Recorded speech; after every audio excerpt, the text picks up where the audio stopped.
in dealing with the grievances, some of which are very legitimate, that Cameroonians do have. For example, the right to vote, the right to participate in the politics of our country, something which many African countries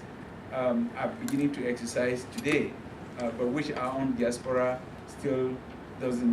cannot afford. Recently, I was in Douala, and we had an incident in Douala when Central Africans, people from the Central African Republic, went to their consulate in Douala and were engaged in a very aggressive debate with the consular authorities because they hadn't yet received their voter cards despite the end of the voter registration process in the Central African Republic. The week before that, or 2 weeks before that, I had been in Bangui and saw with my own eyes the level of poverty and the challenges that people in the Central African Republic go through. And when I got into Douala and saw this incident, I was asking myself if countries such as the Central African Republic can afford to find an opportunity for their citizens resident out of the country to participate in their political process, why shouldn't we do the same in Cameroon? Recently, there were elections in Gabon, in Cote d'Ivoire, and in Senegal, in several other African countries that don't have the resources that we have. And their citizens resident in Cameroon were able to participate in the electoral process in Cameroon, while in Cameroon on behalf of their respective countries. I think these are some of the grievances that have been emerging within the diaspora community, and my sense is that as we build the synergy that's required to channel these issues into the political discourse back home, we may be able to have an impact that would help reconnect a lot of our diasporan community to the fatherland. And I say that because when you look at developments around the world, there are a number of countries that have made progress in the last 2 decades, thanks in large part to the role that has been played by their diaspora. There are also countries in the world, such as Israel, which we all know is a small country, a country that's small in size, in the middle of a neighborhood that is extremely hostile to it. But there is no government on the surface of the earth today, even the governments of the most powerful nations on earth, wouldn't make a policy decision about Israel without finding out what the Israeli diaspora thinks about the policies that they would make. So there is a direct benefit that we could bring in terms of the relationships that we have internationally, in terms of the credibility that many of us Cameroonians have created around the world. There are several advantages that we could bring into the well-being of our country if we felt that sense of attachment, if we felt that the economic assistance that we provide through remittances to our country is well, or the remittances are well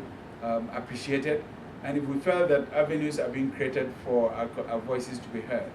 In a country such as Senegal and Mali, there are ministerial departments that cater to the interests of their citizens resident abroad. I know that within our own bureaucracy, we have an office in charge of Cameroonians living abroad. It's a department within the Ministry of Foreign Affairs, but we have to ask ourselves, is that sufficient to really cater to the growing need of a community that is spread around the world and that has concerns and interest in terms of how our country moves forward? You know, part of the discussions for me is also driven by some of the concerns that I have personally. Because as I've said in many a meeting, when you've worked on African issues for 2 decades, as has been the case or is the case in my own experience, when you've worked on issues of democratic transitions, when you've worked on issues of conflict prevention, you don't have to be a rocket scientist to see very early on some of the challenges that African countries face that could impact very negatively on the future of these countries. I have even said publicly that I've gotten to the point where I'm no longer surprised by a crisis in an African country because you can see the crisis coming well in advance. Unfortunately, some of our development partners don't see this crisis because when they walk in the streets in African countries, either they're locked up in communicating just with one segment of society, and so they don't get a sense of how people at the grassroots level really feel, or because Africans are very good at internalizing their emotions and their frustrations until such time as these pent-out frustrations burst to the surface. And so development partners can get surprised. Western capitals and Western countries can get surprised. But for those of us who are Africans and who've worked on African issues for a long time, you can almost see a crisis build up incrementally to the point where it bursts to the surface. And I have concerns as a Cameroonian that given the current state of affairs in our country, there are indicators, there are negative indicators that we have to watch out for, that if not properly addressed, could get to the point where a lot of frustrations would burst to the surface. We have issues with our constitutional framework, which I think need to be addressed. We now are in a situation where a number of institutions that were provided for in the 1996 Constitution have not yet been put in place. 14 years after those amendments were put in place, it is difficult to explain to ordinary Cameroonians why we have not yet put the institutions, which at the time were thought of as institutions that could help